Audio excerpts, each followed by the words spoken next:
This is a McKillop podcast. Welcome to So What?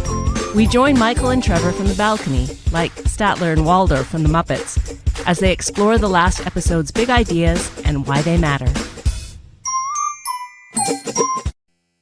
Welcome, everybody, to this episode of The View from the Balcony with Michael and Trevor as we talk about somatics, and our last episode with Stacey Madden. What an amazing episode. What amazing big ideas that really do matter. M-A-T-T-E-R, matter, yes, like yes. the body. So as we gather here today, Michael, where do you want to go with this big idea of somatics from Stacey? Where is your body and mind and emotions and spirit going with it? Oh man, the field's wide open. You know, when I think about it, I think resoundingly, there was just so many beautiful things, lovely ideas. And Stacey's just such a great communicator about it. I think what has stuck with me is this whole idea of wholeness, of this integration, and how, you know, we've been raised and saturated in this particular worldview that likes to pull things apart and reduce things to their components to try and understand them. And I think that there's value to that. But I think, like, you look at anything with some complexity to it, right? And the human being, for example, let's pick one of us, we're much more than the sum of our parts. And I think that's one of the things that really stirred me listening to and engaging with Stacey. It's just this whole idea of wholeness and an integrated wholeness. And maybe because of how we've been raised, the culture in which we find ourselves situated, we've become haters of, or certainly estranged from our bodies, somehow disconnected.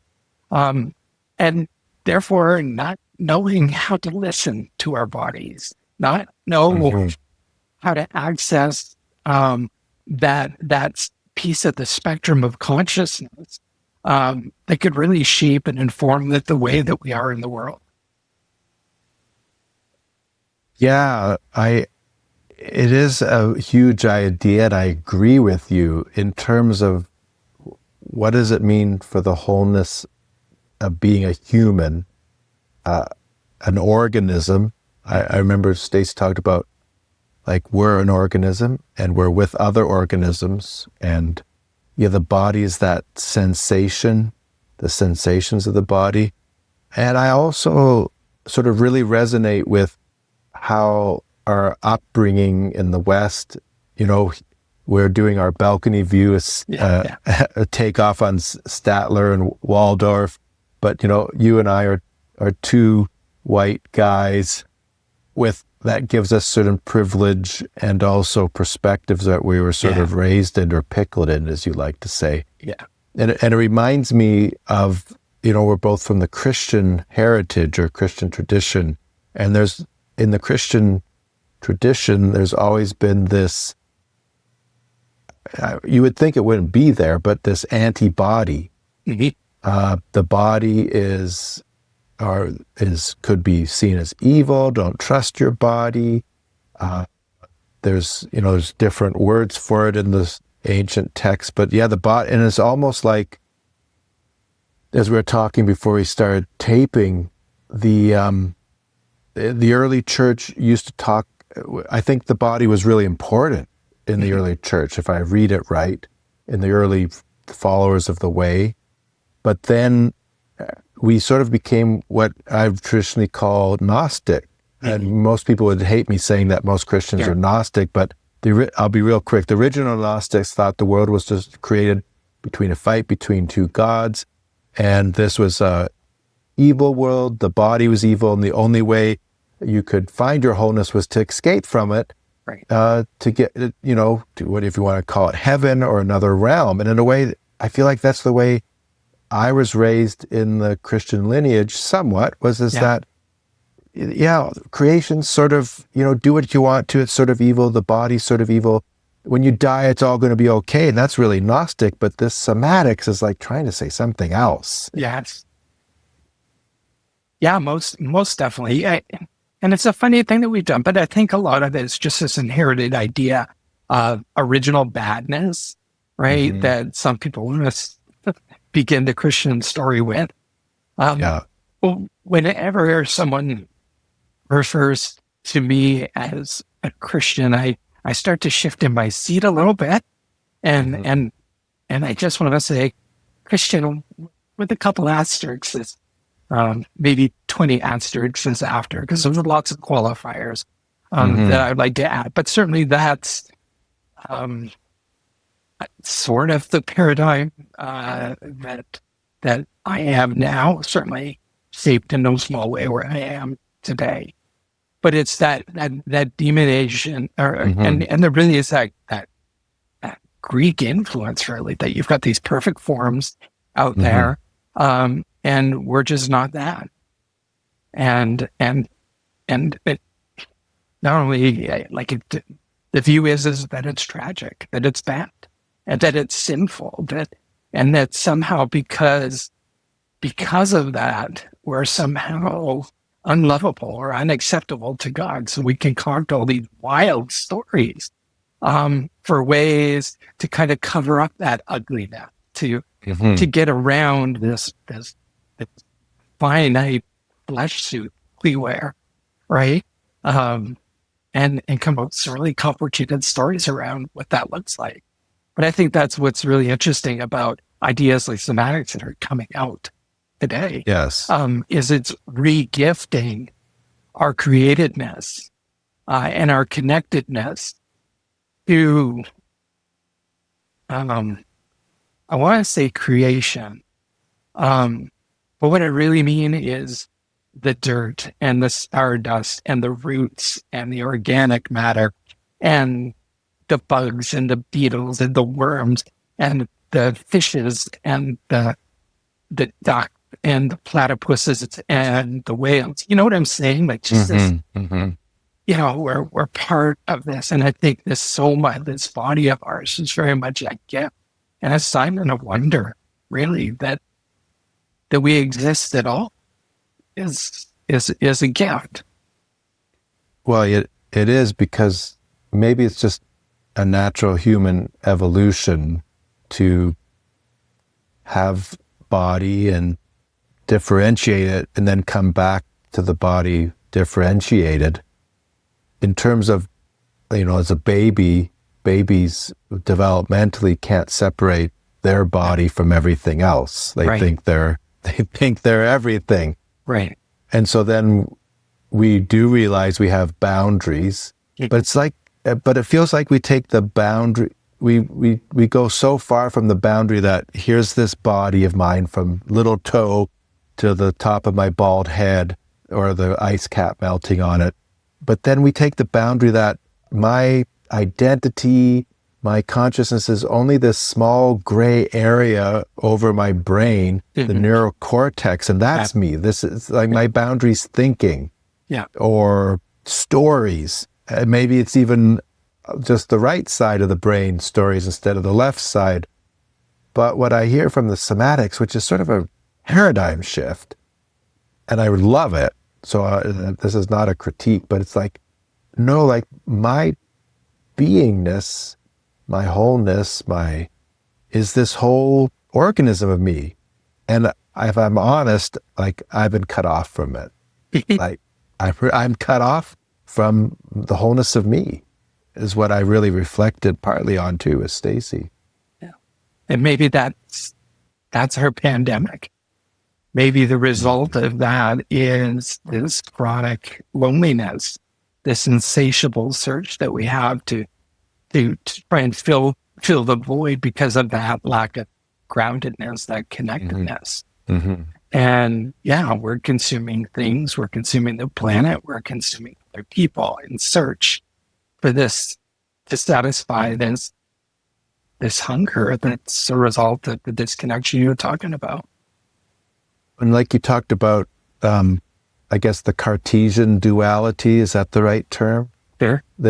Dual, like we really treat everything as object to object relationships, transactional. And I think often with our bodies, we treat our bodies as a transaction, as an object for whatever, however we do it. Like we treat it like we're really judgy of our bodies, I think. I mean, look how much we're trying to sell. Like on all our social media, the body needs to look this way, the body needs to act that way. I put conditions on my body. And another thing about somatics is it's asking for, instead of an I-it relationship, it's asking for an I-thou relationship, like Bauer Buber, like a subject to subject. Like what does it mean to be in relationship with this whole body? It's just, I find it wild because I've never been taught that. I don't know about you. I've never been taught.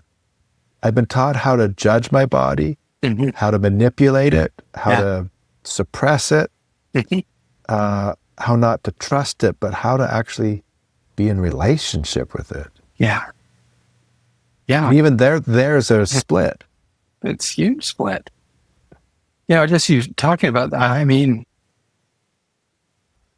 sure, it's cultural, but somewhere along the line, it was just, for me, just this deep-seated hatred of my body for a number of reasons. So I've been more full-figured longer than I have been skinnier.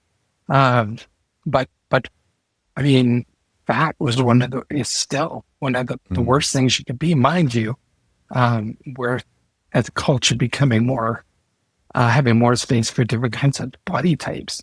But also someone whose voice is shake, because I shake. I have a tremor, right? And not being able to do small motor skills, or getting or being introduced to somebody, and then they lean on that with compassion. Oftentimes, and it's like, "Are you okay? Are you nervous? Do you have Parkinson's?" Right? Like it's just, and it's like, damn it, right? Can we get? It's always been, can I get past not feeling good in my own skin and in my own differently performing body? And so I can certainly get that alienation. And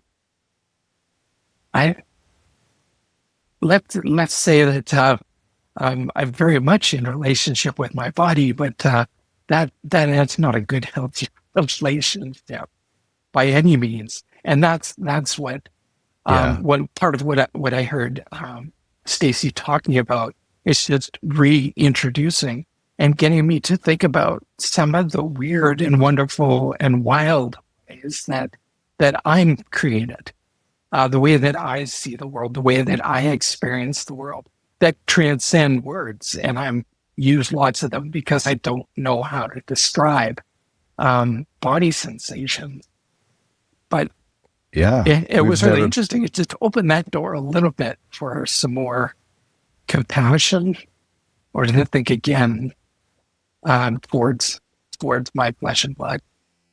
Well, and this is the beautiful thing about somatics, in terms of that, like, we're all embodied, we're all enfleshed. Like, maybe I'm not aware of it. I'm not, but that's the only way I can think. It's the only way I'm talking to you. It's like this miracle. But like you, I mean, I was really judgmental of myself as a teenager. I still am these days sometimes, but around my body.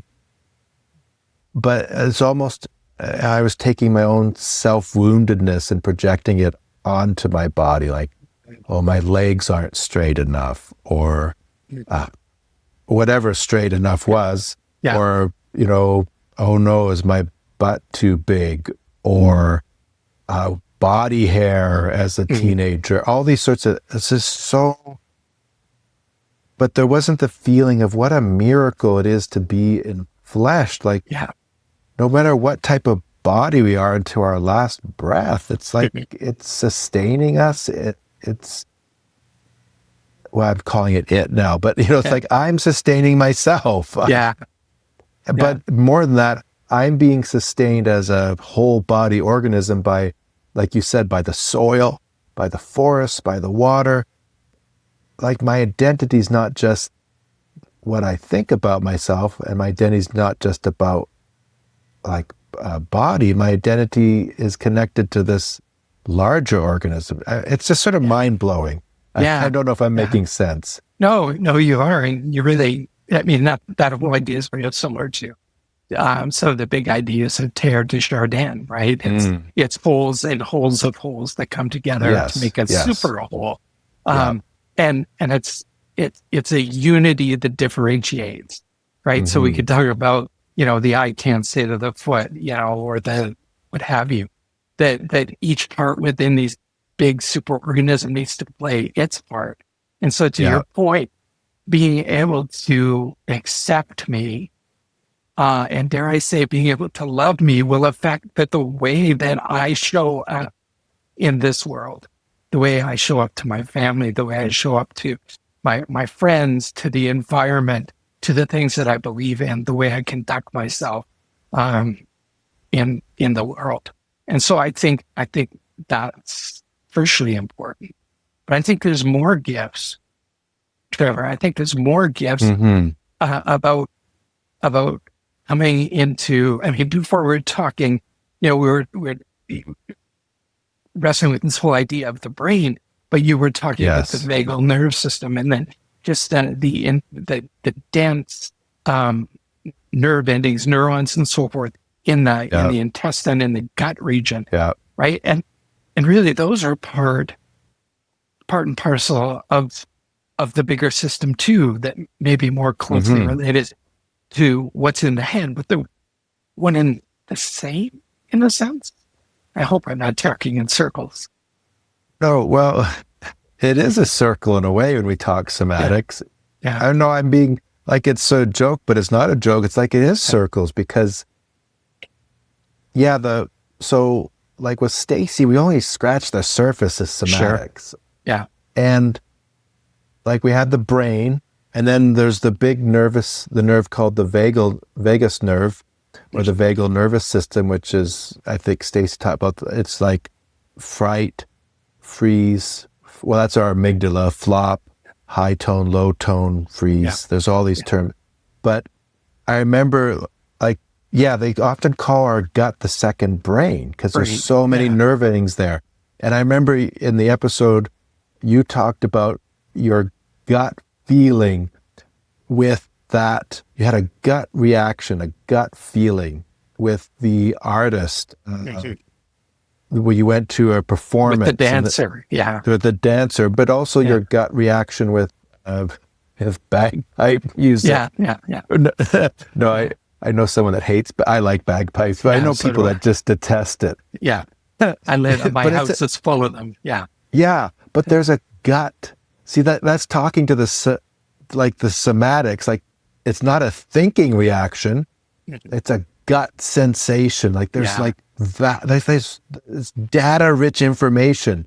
And it's talking about how there's this second, our whole body, one way to look at it was like we do have the anatomical organ called the brain. And it does do things, but then we also have all the neural architecture of our body, plus all the pain receptors, pleasure receptors, and all the other ways we sense. And like what somatics is inviting us into is, can we pay attention to the gut, to our guts, those gut feelings? Can we pay attention to these other sensations and give them and live from them, not in opposition to the thinking brain, but maybe we're not living from that data anymore. Yeah. Well, I think what we're talking about too is a more full way of knowing, right? So it's not just epistemological facts, data, live long and prosper, Spock kind of stuff, right? Right. But there's the fullness. And I think, we talk about like what percentage of communication is verbal, right? So we can talk about the yes. body language and so forth. But all that sort of stuff is being picked up by the body. Yes. If we are indeed, and I believe we are, fields of energy, right? Mm-hmm. What's going on inside of us is changing and shaping the energy within us, and that which, maybe I'm getting too wacky here. It's very possible. No. You could just say so. But just like, maybe like we have some solar flares going on right now, and it's supposed to be quite dramatic. Maybe sometimes our bodies have electrically, energetically, have little solar flares too. And maybe we could learn to pay attention to those. But the big thing for me is, dang it, I need translators, right? I need someone to teach me that language. And that's really part of the area where I wish we had gone further down the road with Stacey. It's like, yes, now tell me, how can I learn to interpret my body? Yeah. And build that relationship.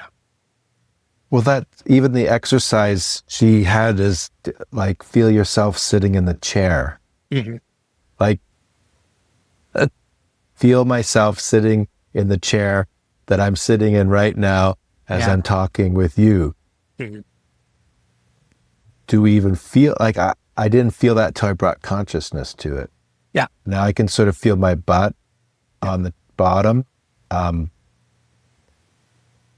Also, I remember she asked, do you feel supported by the chair? Or will you even allow yourself to see, that's a relationship, isn't it? Like, to think the chair is supporting me, or can I feel supported by the ground that's holding me up? Like, I'm saying, it's that sensations again. Didn't she talk? She talked about their sensations, emotions, and then thinking. And I know personally, I go to thinking like this. Yeah, we're trained. And I'm coming to realize my thinking can be suspect. I think it is most of the time. I'm for lots of reasons. I don't know if we need to go down that road of analyzing our thinking. Cognitive biases, cultural biases, my trauma, stories that I make up. The brain, part of the brain, at least research shows, is that our brain makes stories up to help us survive. Whether they're true or not, stories help us. But I'm really interested, like you, is like, how can we be taught to actually start with, reintegrate sensations before I skip to thinking? Yeah. Or don't let No, it's interesting you're saying that, because, I've been reflecting, and it's just after our conversation with Stacey. Many times throughout my life, like for years and years and years, like I will get a feeling in the pit of my stomach. Right? And I was told a long time ago, what are you feeling anxious about? So I've carried that narrative, that story along for 50-some years, right? So whenever I get this pit in my stomach, I'm feeling anxious about something. So then the brain kicks in and it starts doing Scooby-Doo to try and find reasons why I should be anxious about something, to validate how I'm feeling in my stomach, right? And I don't know. I can keep the rolling people in business, right? But that's it just a great example. That I've been taught to interpret X in such a way, but maybe that's not what it is. Maybe it's something else. And if I could learn that language, I can respond better to what my body's trying to tell me, right? Yeah. Well, what happens if that sensation in your pit of your stomach has nothing to, I'm not saying it may or it may not, but what if the story is not about anxiety? What if it's just a sensation, first of all? Yeah. It's the body is this huge, what's a great image? Satellite dish. And it's collecting all this data from within and without. And it's unbiased data at first. It could be Danger Will Rogers, or it could be excitement. It could be lots of things, couldn't it? Like to really move from the head to the body. Yeah. It's fascinating. Yeah. Yeah. Saint Theo Van the Recluse has that neat little poem talking about moving from the head to the heart, which would be that for them, that center of being. So it could be that also. Yeah. And then I like to talk about Bede Griffith, who talks about then moving. Bede Griffith was moves after they had a stroke that took out their left. The left brain is what does the right side, right? The left brain, it crosses over. Sure, I could be wrong about that. So the left brain is your right-handed, and the left brain is the more analytical. Is that right? I think so. Somebody will correct us, I'm sure. Someone will correct us. Yeah, correct us in the notes, everybody, or send us an email. Exactly. But the principle, and if I know where you're going, is going to make sense. Yeah. Well, he had a stroke, and it was that more right thinking, and he felt what was happening was the divine or whatever was calling him not just to the heart, but to go to his abdomen, deep into the body. So he felt this call that the longest journey is from the head to the heart. He discovered, no, it's going right in to the base of the body. There was this deeper call to be an embodied, I like in flesh inhabited being. Yeah. Yeah. It's probably not the time to get into it, but even what about, even there's the gut, but there's also that pelvic region too, right? Where the sex organs are and so forth. And I mean, we all blush and giggle like 13-year-old boys, but there's an acquaintance, Mike Morrell, does a great job of talking about that. So, who wants to talk about sex, right? Yes, sex is dirty and bad, and save it for someone you love. Yeah. Well, that's all about the body again. Yeah. How many nerve endings are in that whole pelvic area? It's huge too, and it's not. Now you're bragging. No. I'm just saying. Okay. No, I'm the not nerve saying endings that. are huge. I got you. Okay. Sorry. No, the number. I'm a 13-year-old boy. That's all right. The number of nerve endings, like the intestines, sure, are also numerous. I mean, they're numerous. They're numerous into our legs. It's just, I as we're talking about somatics, I know we're talking a lot. We're using that one part of the brain, but as we talk about it, I start to get really silent too. There's to understand somatics is to get to a point of not necessarily, talking's part of it, but you can't talk and sense, can you, at the same time? I have problems not talking, Trevor, so I've got further to go than you, but I don't know. But it's difficult. It's difficult. Nothing wrong with talking, but how do we integrate feeling and sensations? It reminds me of the book Dune. Okay. And in Dune, there's the Bene Gesserit women who actually, it's very somatic because in Dune, they actually can move their little toes around and they can move each toe separately. And they can also read, you were talking about, they can read people's body language. Sure. Yeah. Because in a way, what somatics also teaches is our emotions, our emotions and our thinking is displayed throughout our body.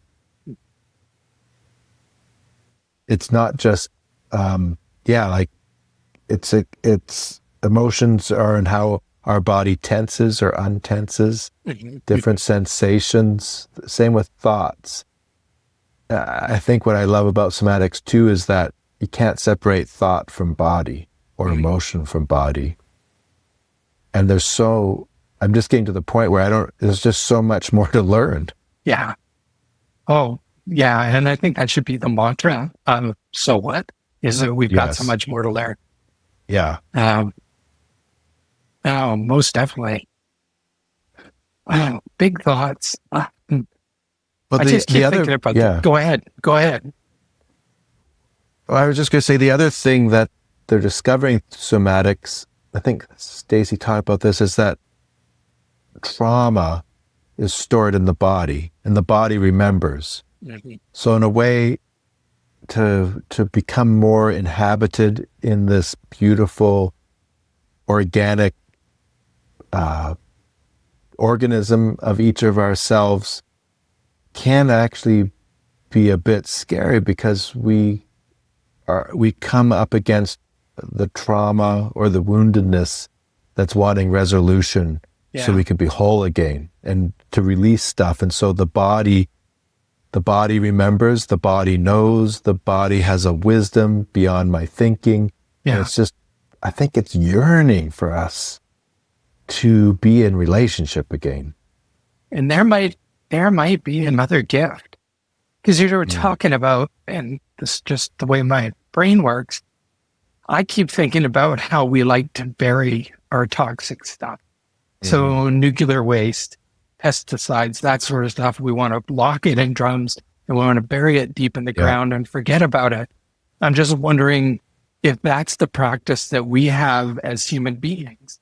Is that kind of what it means, that storing the trauma in the body is that we've drummed up, that these experiences, these painful experiences, I just buried them deep, and maybe that's why we avoid any real tangible moments, lest we knock over and break open one of those canisters. Like, what do you mean? Is that close to storing trauma in the body? Well, I think it's partly there. I'm not an expert on this in any way. This would be another episode with someone like Stacey. Sure. But thinking, for me at least, thinking can't resolve pain. Yeah. And look at it this way. I know trauma is an emotional response to a stimulus, and so it's different for everybody. Mm-hmm. So someone might have for example, two people might have the same car accident, and one person will go on in life okay, another person could have a trauma response to it. Yeah. That has, affects them deeply. But what we're learning from somatics is that the traumatic incident, or the incident that creates trauma, the pain and the woundedness, it comes through the body. It doesn't come through thinking. Okay. So it's an injury to the body, not the head, not to the thinking. Or, well, it could be the thinking in the end too, but it's like all the different, we're so violent with each other, but there's even surgery can be traumatic for people. Yeah. But the body's the one that feels pain. Mm-hmm. Like we talked about a broken heart. Yeah. And you work a lot with grief. Yeah. The broken heart is a somatic body response. Mm-hmm. And then there's emotions, and then there's thinking around it. Yeah. And so like a broken heart is like a real thing. Yeah. Yeah. It's interesting. Go ahead. No, go ahead. No, it's just interesting you bring up the grief thing, because one of the biggest barriers to folks working through their grief is not getting out of their head and thinking that they think their way out of their grief. And so we come up with nice little colloquialisms and little myths that we like to tell each other, and they may work or have some impact cognitively, but it never reaches the heart. It's not necessarily bad thinking; it's a broken heart. So it's that process of addressing that broken heart. So I'm hearing you saying, from your experience in grief work, is you can't think your way out of grief. No. But then grief is somewhat a somatic process if you let it go there. But then, like we were talking about, the mind can short circuit the grief process, but the body remembers the grief. Yeah. And it's unresolved in the body. Yeah. And we drag it along with it. And do you know some of the like this is a great, like, I'm using this as a teaching moment, and Sure. as we're exploring from your wealth of working with grief, are there some results that can that if you don't resolve your grief, are there ways that comes out in one's physiology, their body, or other ways if we don't work with grief in the end? Yeah, research tells us that grief is cumulative. So if you don't deal with it, it's just going to combine with other experiences of grief. And then it comes to a point where we're really no longer able to manage it.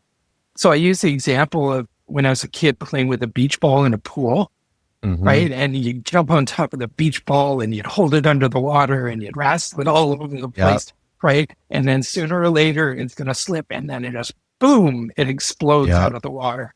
And often it's like that with grief, and it can be in subtle ways, but it's that energy, which we might not even be aware that it's grief energy, that's being expressed in frustration, in shortness, in tears, of basically biting somebody, figuratively biting somebody, for no real reason. Sure, certain things can set us up, and we're not even sure why. Yeah.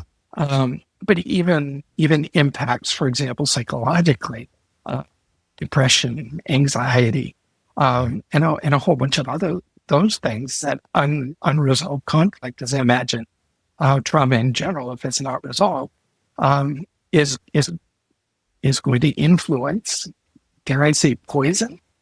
Maybe that's too strong. Maybe it's not strong enough. Poisons the body, poisons the being that is us.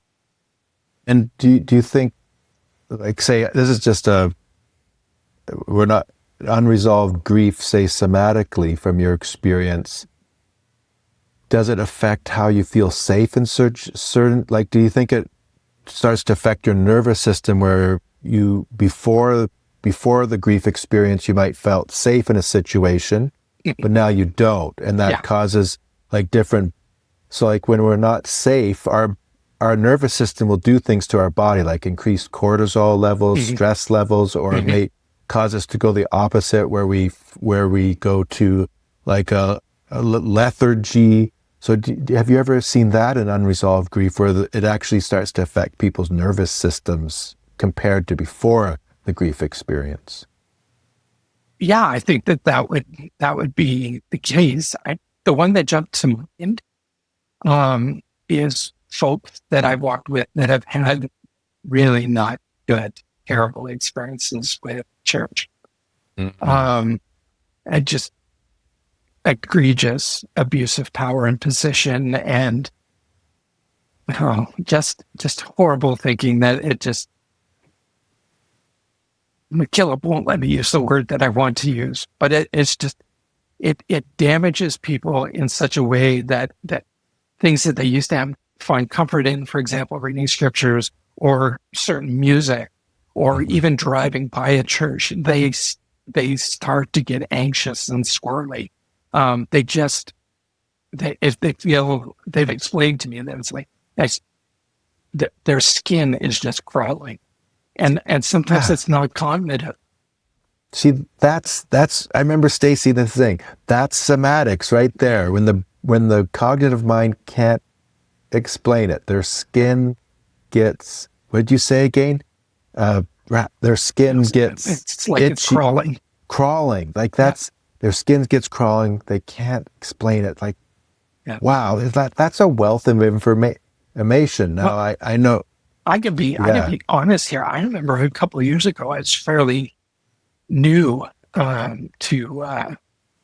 McKillop, but I'd been out of institution church for quite a while, and I can't remember. It might have been Thanksgiving, and son of a gun, I'm there, and the choir walks out in robes, right? And I've learned that they only wear robes on the special days. But I remember having a visceral reaction, and I wanted to run. It bothered me so much to see to see the choir in Rome. And there's probably not related to McKillop's choir, but in those with other experiences and what that represents, and the power role that oftentimes choirs wield in a church. And it just whacked some grief stuff in me, some hurts that I thought, and oh crap, I thought I dealt with that, but I had to go back and do some work on that. So, but that's just more of a personal example. Yeah, it's the bot. It's just the potential. This is the potential of somatics. It's this big idea of somatics is about this wholeness. And as we go towards wholeness, we also have to heal too, because it's just the way our being is in our society. It's unfortunate. But the body remembers both its wholeness and the body remembers both its woundedness. Yeah. And us as a whole organism, including body, mind, heart, spirit, soul, however you want to frame it, it all wants to be healed and whole. Yeah. And I love this idea of somatics. It's this invitation to this different way of being that offers its wisdom and healing. Yeah. Yeah. And I mean, here we are, 40 some odd minutes in, and and it feels in a way like we're just getting started, because I'd really maybe we could find some time somewhere else just to explore what that wellness and that being look like. Yes. Yeah, as we were talking earlier, I was thinking about this whole idea of, well, what a wonderful gift it is, right? When we can expand the way that we know, right? And what we know that we know and how we know it. Yeah. And I think by embracing this somatic paradigm, in a sense, that and accepting and holding our whole selves, body included, that there's tremendous gift there. Tremendous gift that it just seems so impactful, like our relationship one-to-one, relationship with the world, relationship with ourselves, with the divine, however we want to do it. Yeah. I just think there's so much gift, so much potential, like we can actually know and intuit into, that's a spooky word too, in new ways, to actually know in deeper ways than maybe we ever thought possible. I don't know. I totally agree. Too much tea leaves, maybe. No, it's not too much tea leaves. It's like we're scratching the surface here, and it's also like reclaiming pleasure. Yeah. In very simple ways. The pleasure of the body. It reminds me of Mary Oliver, who I can't remember which poem it is, if it's Wild Geese, but just love the soft belly, I'm paraphrasing, of being an animal. We don't have to crawl on our knees for in repentance for whatever. It's like just love who you are. Love the soft nature of being an animal. Her poem, Mary Oliver. Yeah. And I think that's the truth about God, the divine, however you want to put it. Like it's not, God doesn't hate us the way we hate ourselves. I think we make God an enemy by projecting our own self-hatred and shame on God. Right? But I think that God is fullness of love. Yeah. Well, we got lots of constructs. I mean, God bless all our constructs. Yeah. Yeah. But the constructs are important because they help us make our way in the world too.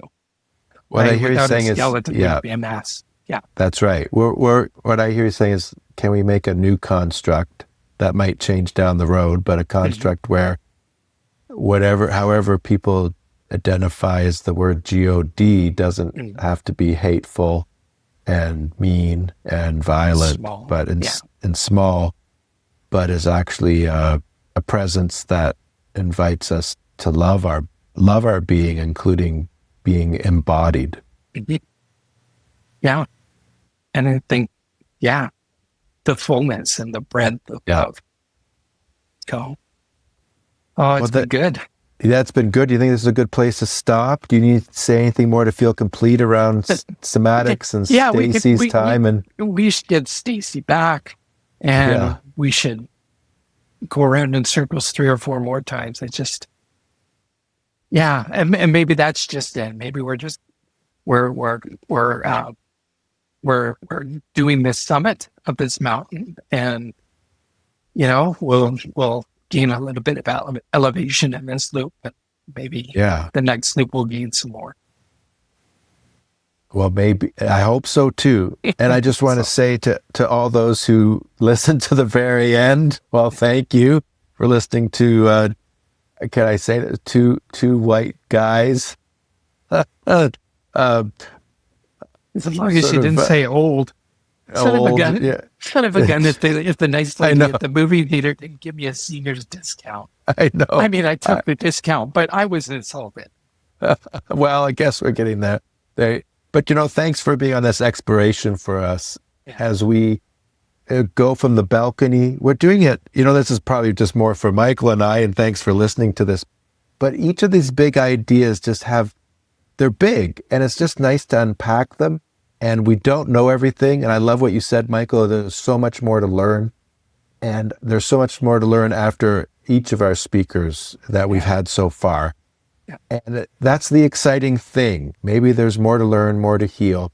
And so please, you can email us with comments or with questions at sowhat@mckillopunited.ca. Yeah. You can also please share this and like it on whatever medium you're on. And it's just a privilege to be with you on this journey. Yeah, and if there's other big ideas that you're interested in hearing more about, and let us know that too. And a shout out to our voice talent, Rebekah. Thank you. And for our tech person, Jim. Yeah. Man, that's just such a joy just to have competent people knowing how to work technology. It is. Yeah. Well, I'll say until next time, everybody, take care and enjoy your body, or maybe you'll find a different relationship with it now. You 13-year-old boy. Yes. Take care. Thanks. Yeah. Take care. Talk to you later. Bye-bye. If you are enjoying this podcast, please like it, subscribe, consider rating it, and sharing it with family and friends. This podcast is produced by McKillop, Living Sacred Relationships.